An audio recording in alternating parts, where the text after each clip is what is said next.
చూస్ country delight, live better. ఇప్పుడే country delight app ని download చేసుకోండి.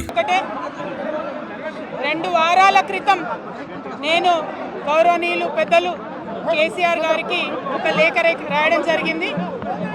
నేను ఈ విధంగా కేసీఆర్ గారికి ఇదివరకు కూడా నా ఒపీనియన్స్ ఎప్పుడున్నా కూడా లేఖ ద్వారా చెప్పడం జరిగింది.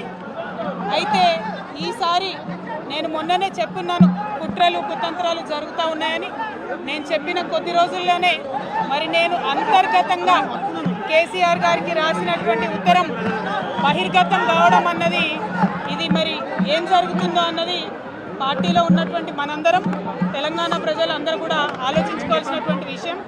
నేను వేరే ఏం విషయాలు చెప్పలేదు. నేను కేవలం పార్టీలో ఉండేటటువంటి అన్ని స్థాయిలో ఉన్నటువంటి నాయకులందరూ అనుకుంటున్నటువంటి విషయాలు.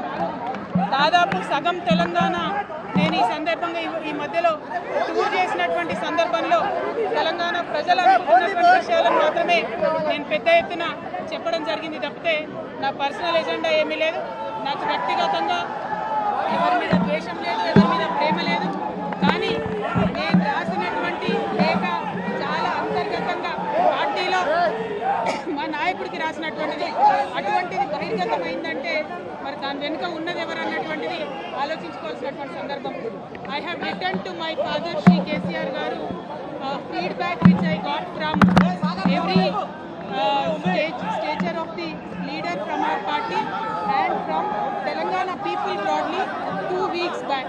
I've always written to my father at various stages. Whenever I needed to give him any feedback, I've always written to him. But this time it got out. I believe it is the handiwork of some of the cowards in the party, and the party should decide how to deal with them. I have not written anything negative against KCR garu or the party. మీరు కుట్ర జరుగుతుంది అంటున్నారు. To strengthen the party and to work for the people of Telangana. Feedback mechanism is necessary, and that is what I have done. Thank you. Jai Telangana. ఎవరు కుట్ర చేసే వాళ్ళు, ఎవరు కుట్ర చేస్తా ఉన్నారు? ఎవరు కుట్ర చేస్తా ఉన్నారు? కేసీఆర్ గారు దేవుడు, కేసీఆర్ గారు దేవుడు. కానీ కేసీఆర్ గారి చుట్టుకొని దయ్యాలు ఉన్నాయి. వాళ్ళ వల్ల చాలా నష్టం జరుగుతున్నది.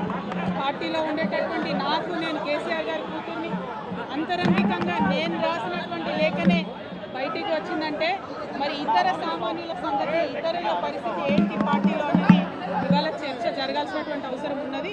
దానికోసమే ఇవాళ నేను మీతో మాట్లాడుతూ ఉన్నానంటే రెగ్యులర్గా నేను ఇచ్చిన ఫీడ్బ్యాక్ అందులో స్పెషల్ ఏం లేదు. ఏ మీటింగ్ అయినా ఏదైనా కూడా నేను సార్కి ఇస్తానే ఉంటాను. కానీ ఈసారి ప్రత్యేకించి బయటికి రావడం అన్నది నేను బాధాకరంగానే ఉన్నది. మేము రాయకపోతే వార్తనే కాదు, మేము రాయకపోతే మేము నొక్కేస్తే ఎవరైనా కూడా చెప్తూ వాస్తవాలు చెప్తున్నాం. మీకు అబద్ధం అనిపిస్తే నేనేం చేయాలి? కానీ చాలామంది రాస్తలేరు. మరి ఏం చేయాలి? మరి మా బాధ మేము చెప్పుకోవాలి కదా, ప్రజలకన్నా చెప్పుకోవాలి కదా. కాబట్టి మీరు అట్లా అనుకొని మీ భ్రమల్లో ఉన్నంత మాత్రాన మీరు చేయగలిగేది ఏం లేదని కూడా చెప్తూ సహకరించే మిత్రులకు థ్యాంక్ యూ.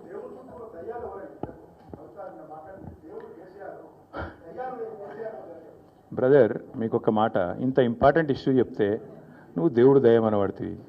ఇప్పుడు ప్రస్తుతం మాకు తెలంగాణకు పట్టిన దయ్యం మాత్రం రేవంత్ రెడ్డి. ఆ రేవంత్ రెడ్డి అనే దయ్యాన్ని ఎట్లా వదిలించాలా అనేది మా తాపత్రయం. ఇంకేమన్నా తొందరపడ అంత యాంగ్జైటీ ఎందుకు, అంత టెన్షన్ ఎందుకు, అంత హడావుడి ఎందుకు? నేను చెప్పేది ఏమంటే తెలంగాణకు పట్టిన శని కాంగ్రెస్సు, తెలంగాణకు పట్టిన దయ్యం రేవంత్ రెడ్డి. ఇప్పుడు ఆ దయ్యాన్ని శనిని ఎట్లా వదిలించాలనేది మా టార్గెట్. ఇక మీరు చెప్పే టెన్షన్ ఎందుకే అంతగానో మాట్లాడి రాదు, ఎందుకు అంత ఎగబడుతున్నావు? నేను అనేది ఏమంటే మీరు ఒకటి గుర్తుపెట్టుకోండి, లోక్సభ ఎన్నికలకు ముందు మేము పార్లమెంటు నియోజకవర్గాల వారీగా సమావేశాలు పెట్టాం, సమీక్షా సమావేశం. ఇక్కడ అసెంబ్లీలో ఓడిపోయాము, ఎట్లా ముందుకు పోవాలని చెప్పి దాదాపు 17 రోజుల పాటు మీరందరూ చూశారు. ఇక్కడే వేల మంది కార్యకర్తలతో కూర్చొని దాదాపు 7, 8, 9, 10 గంటలు వారితో చర్చించాం. ఆ ప్రాసెస్లో చాలామంది డైరెక్ట్గా మైకులో మాట్లాడిన వాళ్ళు ఉన్నారు, కొంతమంది చిట్టీల మీద రాసిచ్చిన వాళ్ళు ఉన్నారు, కొంతమంది కేసీఆర్ గారికి ఉత్తరం అందించండి అని చెప్పి ఉత్తరాలు ఇచ్చిన వాళ్ళు ఉన్నారు. కాబట్టి మా పార్టీలో we encourage open culture, democracy కాబట్టి, డెమోక్రాటిక్ పార్టీ కాబట్టి, ప్రజాస్వామిక స్ఫూర్తి ఉన్న పార్టీ కాబట్టి మా పార్టీ అధ్యక్షుల వారికి ఎవరైనా సూచనలు చేయాలనుకుంటే ఉత్తరాలు రాయొచ్చు. అదేదో చాలా గొప్ప విషయం అన్నట్టు మీరందరూ అంత బాధపడిపోవాల్సిన అవసరం ఏం లేదు. నేను అనేది ఏమంటే మా పార్టీలో డెమోక్రసీ ఉంది కాబట్టి మా పార్టీ అధ్యక్షుల వారికి, మా పార్టీ నాయకులు ఎవరైనా సరే అప్పుడప్పుడు సూచనలు సలహాల రూపంలో లిఖితపూర్వకంగా ఇవ్వచ్చు, ఓరల్గా ఇవ్వచ్చు, రకరకాలుగా ఇవ్వచ్చు. అట్లాగే నేను ఒక మాట మాత్రం చెప్తాను, ఎవరైనా సరే మనం ఎవరైనా సరే పార్టీలో ఏ హోదాలో ఉన్నా కొన్ని విషయాలు అంతర్గతంగా మాట్లాడాల్సిన విషయాలు అంతర్గతంగా మాట్లాడితేనే బాగుంటుంది. పార్టీ ఫోరమ్స్ ఉన్నాయి, అధ్యక్షుల వారితో కలిసే అవకాశం ఉంది, లేదా ఆఫీస్ బేరర్స్ ఉన్నారు, కలిసి చెప్పుకునే అవకాశం ఉంది. కాబట్టి అంతర్గతంగానే కొన్ని విషయాలు మాట్లాడితే బాగుంటుంది. అది అందరికీ వర్తిస్తుంది, వాళ్ళకని కాదు, అందరికీ వర్తిస్తుంది. తప్పకుండా ఎవరమైనా ఒకటే, ఈ పార్టీలో అందరం కార్యకర్తలమే, అందరికీ కూడా ఇదే సూత్రం వర్తిస్తుంది. కాబట్టి సుమన్ టీవీలో మీ పర్సనల్ అండ్ బిజినెస్ ప్రమోషన్స్ కోసం కింది నెంబర్కి కాంటాక్ట్ చేయండి.